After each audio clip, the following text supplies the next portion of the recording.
Hello everyone, welcome to NEET Biology Zone. So in this video, we'll be studying about a few questions related to respiration. These are previous year questions and have been asked and are very important for NEET exam 2025. So let's start with the first question.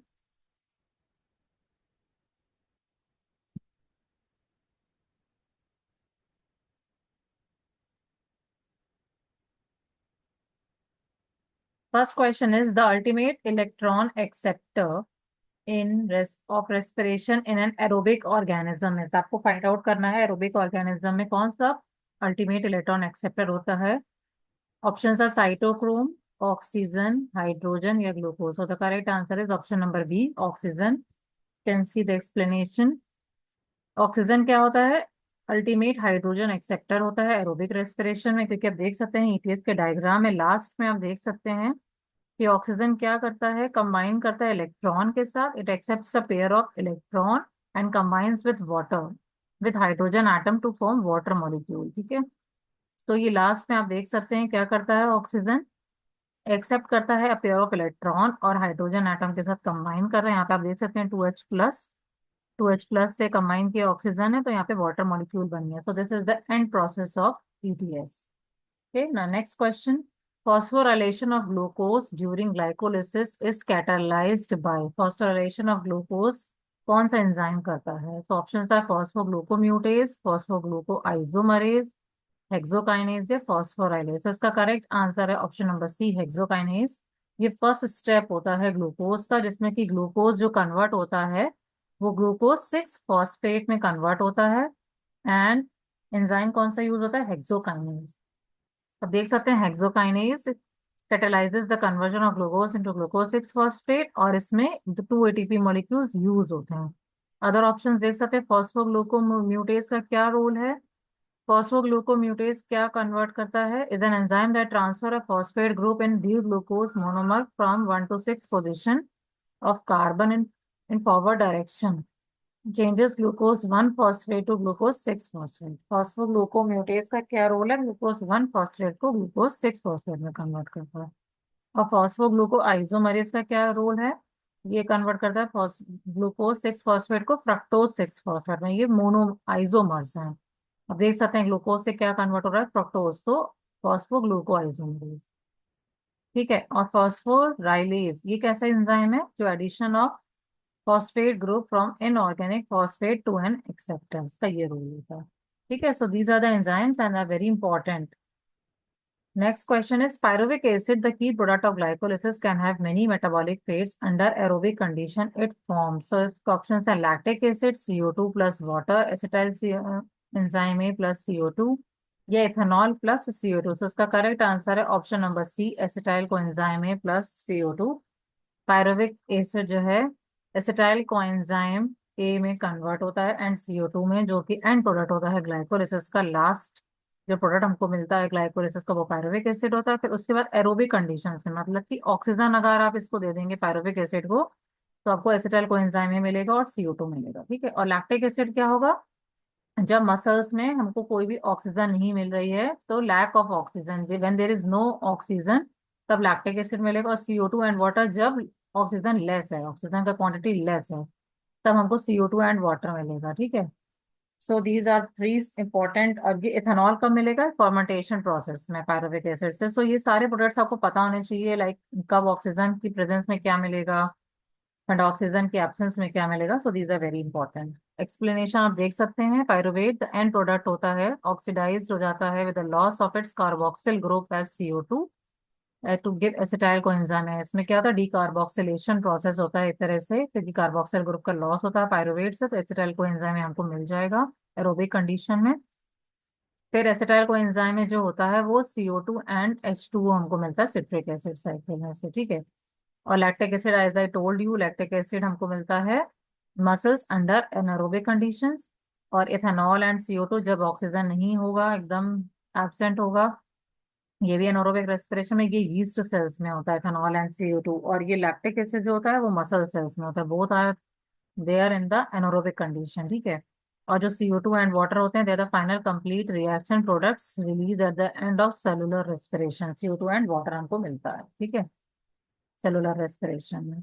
Next है electron transport system is located in mitochondrial inner membrane. So इसका correct answer inner membrane of mitochondria में हमेशा UTS होता है, जहाँ पे बहुत सारे इलेक्ट्रॉन एंड हाइड्रोजन एक्सेप्टर्स होते हैं, और फिर हमको लास्ट में वाटर फॉर्मेशन होता है। ठीक है, oxygen is the last electron acceptor. ठीक है, next which of the following exhibits highest rate of respiration? Growing shoot apex, germinating seed, root tip, leaf bud. So इसका correct answer option number B, germinating bird, germinating seed. Because आप इसमें देख सकते हैं highest rate of respiration होता है जैसे जैसे आपको उसको वाटर मिलेगा, इम्बाइब करेगा सीड्स, वाटर मिलेगा, तो इसमें क्या होता है, हाइड्रोलिटिक एंजाइम्स जो है एक्टिव हो जाते हैं और मोबिलाइज करने लगते हैं रिजर्व फूड मटेरियल। तो सीड्स जो है हाई मेटाबॉलिक एक्टिविटी शो करते हैं और फिर जर्मिनेट करते हैं टू अ टाइनी प्लांट। तो सबसे ज्यादा रेस्पिरेशन इसी में आपको मिलेगा। Question number 6 was not there in the portal. So question number 7. Mitochondria are called as the powerhouses of the cell. Which of the following observations support this statement? तो इसका correct answer है option number A, mitochondria synthesise ATP. Because power house इसीलिए बोलते हैं क्योंकि वो ATP synthesis में help करते हैं। अदर ऑप्शंस आप देख सकते हैं, माइटोकॉन्ड्रिया हैव डबल मेम्ब्रेन, ये सही है, but this is not the reason why they are called as the power house of the cell. ठीक है, माइटोकॉन्ड्रिया में डबल मेम्ब्रेन होता है, this is right, statement is right. The enzymes of the Krebs cycle and the cytochromes are found in mitochondria. This statement is also right. And mitochondria are found in almost all plants and animal cells. This statement is also right. But the reason why mitochondria are called as the powerhouses of the cell, because they synthesize ATP. तो आप इसमें देख सकते हैं explanation, double membrane structures होते हैं और site of ATP production, energy currency the cell बोलते हैं। The rest of the statements though are correct but does not verify and support the fact that mitochondria are the powerhouses of the cell, right? So next one, the end product of oxidative phosphorylation is, the correct answer is option number D, ATP plus water। तो इसका देख सकते हैं complete oxidation of glucose molecule produce करता है 38 ATP molecules, water and CO2 with the help of energy released during the oxidation of reduced coenzymes. This process is called as oxidative phosphorylation. So इसमें ATP and water मिलता है और हमको जो complete oxidation of glucose होता है उसमें 38 water molecules, 38 ATP molecules मिलते हैं along with water and carbon dioxide। ठीक है, so this is called as oxidative phosphorylation। Next one is, इसमें आपको मैच द फॉलोइंग करना है। मॉलिक्यूलर ऑक्सीजन दिए, इलेक्ट्रॉन एक्सेप्टर दिए, तो मॉलिक्यूलर ऑक्सीजन आप देख सकते हैं, मॉलिक्यूलर ऑक्सीजन किसके साथ कंबाइन करेगा, हाइड्रोजन एक्सेप्टर। ठीक है, और इलेक्ट्रॉन एक्सेप्टर क्या है इसमें, साइटोक्रोम बी। ठीक है, पायरुवेट डिहाइड्रोजिनेज, पायरुवेट डिहाइड्रोजिनेज और डिकार्बोक्सिलेशन देखना है, तो पायरुवेट डिहाइड्रोजिनेज से मिल जाएगा आपको कीटो ग्लूटोरिक एसिड और डिकार्बोक्सिलेशन से एसिटाइल कोएंजाइम है। सो सॉरी, डी का हो जाएगा 1, डी का डिकार्बोक्सिलेशन से हमको ये मिलता है। ठीक है, तो इसका करेक्ट आंसर एक बार देख लेते हैं, ऑप्शन ए का 2 है, इसका ऑप्शन नंबर ए होगा, डी का 1 होगा, डिकार्बोक्सिलेशन से हमको अल्फा ग्लूटोग्लूटरिक एसिड मिलता है और पाइरुवेट डिहाइड्रोजनेज से एसिटाइल कोएंजाइम मिलता है। सी का ऑप्शन नंबर 4 होगा, दिस वन। ठीक है, और बी का इलेक्ट्रॉन एक्सेप्टर हो जाएगा साइटोक्रोम बी। ठीक है, तो इसका एक्सप्लेनेशन आप एक बार देख सकते हैं, मॉलिक्यूलर ऑक्सीजन हमेशा कंबाइन करता है हाइड्रोजन एक्सेप्टर से, तो ये इससे क्या मिलता है हमको, वाटर मिलता है ETS में। ठीक है, साइटोक्रोम सी जो ऑप्शन नंबर ये है, electron acceptor, cytochrome C is an electron acceptor.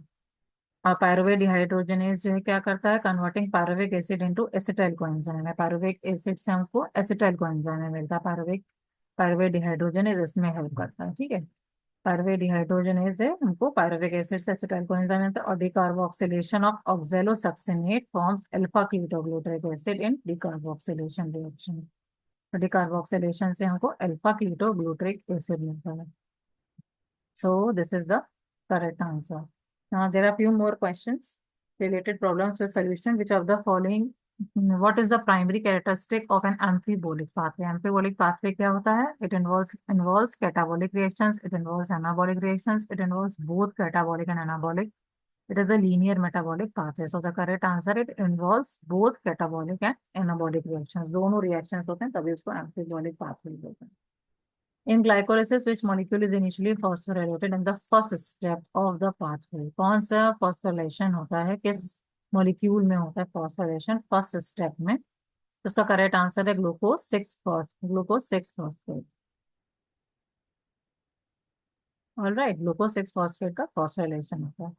During glycolysis, which enzyme catalyzes the conversion of 1,3-bis phosphoglycerate to 3-phosphoglycerate?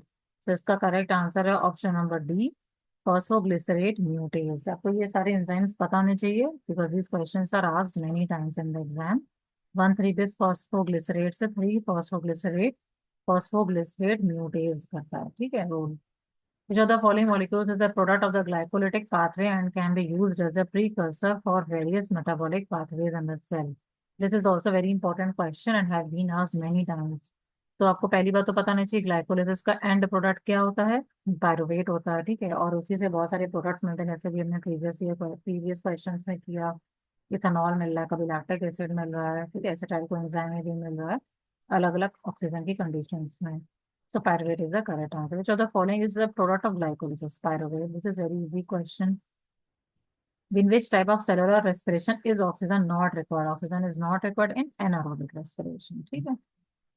Next, which of the following is not a step of glycolysis? Phosphorylation, oxidation, decarboxylation, cleavage. ये सारी चीजें होती हैं glycolysis में, बस decarboxylation नहीं होता है। decarboxylation होता है तक आपका Krebs साइकिल में, ठीक है। During which type of fermentation is lactic acid produced? Lactic acid किसने produce होगा? Lactic acid fermentation. This is also very easy question. Which of the following statements is true regarding the electron transport chain? It occurs in the cytoplasm of the cell. It generates a proton gradient that drives ATP synthesis. This is the correct answer. This is the primary site of glucose breakdown. No. It only functions in the absence of oxygen. No. So this is the correct statement. It generates a proton gradient और उसके बाद ATP synthesis होता है proton gradient की वजह से। What is the primary end product of alcoholic fermentation? इसका correct answer है option number B, ethanol. Alcoholic fermentation से हमको इथेनॉल मिलता है। तो which molecule initiates the Krebs cycle by combining with acetyl coenzyme to form citrate? कौन सा पहला मॉलिक्यूल होगा क्रेब्स साइकिल का? इसका करेक्ट आंसर है ऑक्सैलो एसिटेट, जो एसिटाइल कोएंजाइम के साथ ऐड ऑन होके सिट्रेट बनाता है, ठीक है। This is the first molecule. This is the 4 carbon molecule. 4 carbon molecule होता है oxalo. Which enzyme catalyzes the conversion of succinyl coenzyme to succinate while producing GTP in the Krebs cycle? तो इसका correct answer है succinyl coenzyme synthetase. Succinyl coenzyme से succinate हमको मिलता है, succinyl coenzyme synthetase, ठीक है। How many NADH molecules are generated per turn of the Krebs cycle for each acetyl coenzyme molecule entering the cycle? तो इसमें आपको देखना है कि कितने Krebs साइकिल में कितने NADH मॉलिक्यूल्स प्रेजेंट हुए हैं एक टर्न में फॉर ईच एसिटाइल कोएंजाइम है। सो इसका करेक्ट आंसर है ऑप्शन नंबर 3। 3 NADH प्रोड्यूस होंगे पर turn off the Krebs cycle for each acetyl coenzyme molecule, ठीक है। सो 1 एसिटाइल कोएंजाइम से 3 NADH मिल जाएंगे एक टर्न में। So these are the few questions related to respiration. Hope you like the video. Please like and subscribe to my channel. Thank you guys. Have a great day.